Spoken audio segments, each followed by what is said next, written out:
Welcome back, my pupils. This is Gene coming to you with Reloading from the Hot Pot. Today, we got another episode of Safe Queens. On today's episode, we have another HK from Heckler & Koch. Let's spin this bag around, open it up, and see what we got in here. I already know what I got in here, but let's show you what's in here. This happens to be a brand new, never fired HK USP Series Expert, chambered in 9mm. Even though this is brand new, has never been fired, we are still going to drop the magazine, show clear, slide back, clear in there. All right, let's take a look around this. Other than the pistol in the bag, we do have 1, 2, 3 magazines, and they are 15 round magazines, as well as some information up here with the owner's manual. So let's look through the owner's manual a little bit. I did notice after I took the manual out of there, there were some couple other items up here. There's some extra O-rings for the barrel, an Allen wrench, and a couple little specialty tools, as well as a fired case from the gun itself. So that is the only round that's ever been fired through this firearm.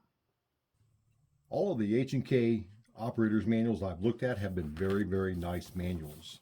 Very nice pictures of the firearms, very good descriptions, very informative. They actually use real pictures of the firearms in their manuals. Everything shows how to use the decocker and safety, as well as adjust the sights, how to load the magazines, everything you would need to take care of this pistol. So we're going to put that to the side, and we're going to take a look around this. As with other HKs, this one is hammer fired. It does have a really nice slide lock release here, but it is not ambi. It is only for the righties in the life, or the lefties who learn how to use their index finger. The safety here, safe, fire, and down is decock. Grip texture is okay. I would want a little more on the sides. The front and the back texture are really nice coarse pyramids, as you can see here. Can you see that? Get that to focus in. Really nice coarse pyramids, but the texture on the side is very much lacking. It does have a slightly high bore axis, such as a SIG P320. Very, very easy to rack. We do have on the end of the barrel, we have an O-ring, which they claim increases accuracy. So I'm not sure about that. I know the ones I have shot are very, very accurate. Very nice. It does have an extra large trigger guard for gloved fingers. It does have a little bit of texture up front if you want to do the hook method of shooting it. I do like it that it's a hammer fired pistol. It does have target adjustable sights. The owner of it has painted the front sight with some orange paint to be able to see it, because it was black on black. The USP Expert is one of the top pistols for H&K. The way it takes down is, it actually has a pin here that you push through, take this out, kind of like a 1911 or 2011 style pistol, CZs, things of that nature. It does have an accessory rail on here. I do not know if it's proprietary or if you can put any light on there. Since this gun has never been fired by the owner, I am not going to take it out and shoot it or put anything on it. I'm only going to show it in the video here. It does have an adjustable trigger on there. If you can see that down in there. Can you see that? That's got a little adjustment screw for over travel, which that is really, really nice. This is a double single action. So the double action pull, and then after it fires or you cock it, it does come up to the wall for the single action. The reset on it is a little long, but it does kick your finger out very nicely. So as long as you're shooting it in the single action mode, I think you'll have fun with this. The sights are dovetailed in on both front and rear. It is non-optics ready, but this gun was made during the time before optics really started to come into play with manufacturers. It does have indentations here if you need to strip a magazine out of it. If one gets stuck in, it does have room to grab that base pad and pull that magazine out.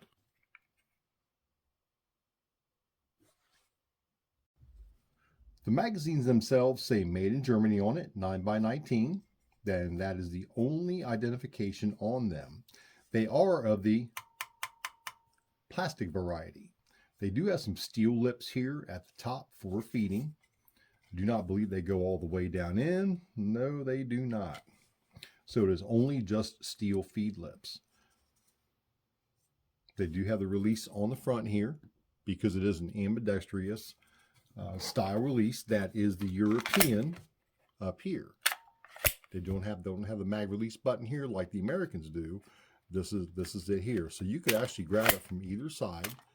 Be definitely more convenient to reach down with your index finger and kick it out that way. Magazines on here, they do eject. They just don't clip out. They almost try to fly out of that thing. They do go in and out very easily though, which is very surprising being plastic on plastic. The barrel here is a 5-inch barrel that does have some recessed crowning in there. You can see that in there. Recessed target crowning. That's really nice. Slide locks back very easy. Release is very nice. And then we have the decocker again. I'm not going to do a disassembly or field strip on this one because, well, all H&Ks are the same. They all come apart the same. They all go back together the same. What do I like about it? What do I like about this HK? I like that it's a 5-inch slide. I like that it's got excellent front and back strap checkering. I really like the enlarged trigger guard for gloved hands if need be. I actually do like the European mag release, and I do like that it is hammer fired. I like the target adjustable sights. I use dots most of the time, but I can still shoot with iron sights, no problem. My glasses, man, are excellent. My optometrist is a good dude, keeps me hooked up with some good glasses so I can see what's going on. Let's see what I don't like about it. I don't like that it's a Walther and Glock combo. Glock magazines, Glock styled ankle grip, Walther internals. I do not like the decocker safety. I shoot a lot of 1911s and 2011s. My open gun is a 2011 style. My staccato is 2011 double stack. I've got a couple other 1911s, and I like to ride the safety. But I found that when I shoot an H&K and I try to ride the safety, I decock it. Or if I don't try to ride the safety and I try to come down below it, just the recoil gets me to flip the safety up, and I'm dead in the water. So it's a struggle to shoot it unless you would actually train with it on a regular base and become accustomed to it, and this would be the only thing you would shoot, like a Glock. I know I'm going to get some hate out there for saying all this, but I can't change the facts. I cannot change the facts that this is a Glock and Walther combo made by H&K.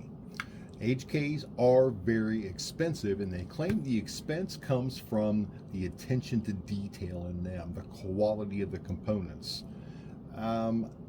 Steel is steel. Okay, look, man. Gun slides are made from a couple different kinds of steel, and that's about it.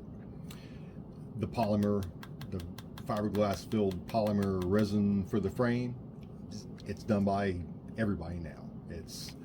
You can get this with a Taurus. There's nothing, I don't think there's anything that justifies the price of a H&K. I don't think they offer anything special. Many other firearms are coming with nice bags. Now, this is a nice bag, okay? It is a very nice bag. And you get nice bags with a lot of other manufacturers too now. You know, it's not just relegated to the top priced firearms out there. I think the price on this should be reduced dramatically as far as it goes. It's no accurate than any other pistol. It has no more features than any other pistol, and I just don't see where the price justifies the product you're getting. Just like some other brands, you know, like Glock and Walther themselves. The HK brand does have some really nifty, neato firearms that were developed for military use. This was developed for military use and has been carried by many, many, many different militaries and countries around the world. So if you're into this, you're into this. Me, not so much. I'm not a H&K fan. I'm not. I appreciate these being loaned to me for my Safe Queens, and the owner of this is an absolute H&K nut.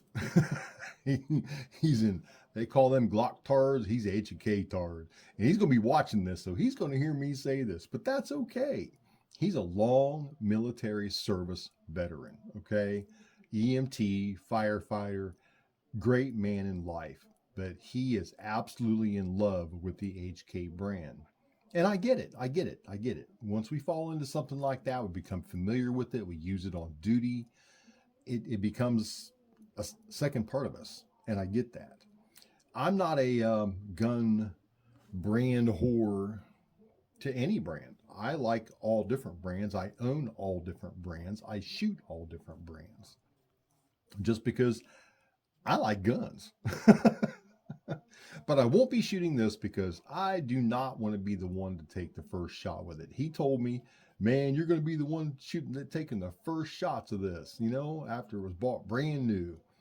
And I just looked at him and walked away, and I was like, no, I'm not going to do that. I'm not going to do that. No way. All right, my pupils, let the hate fly in the comments. I can take it. I got big shoulders. I'm a man. Give it to me. In the comments, that is.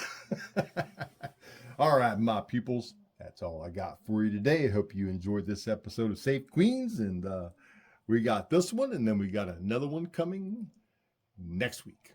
All right, my pupils, I appreciate you. Thank you very much for watching. Always remember to keep blowing that smoke.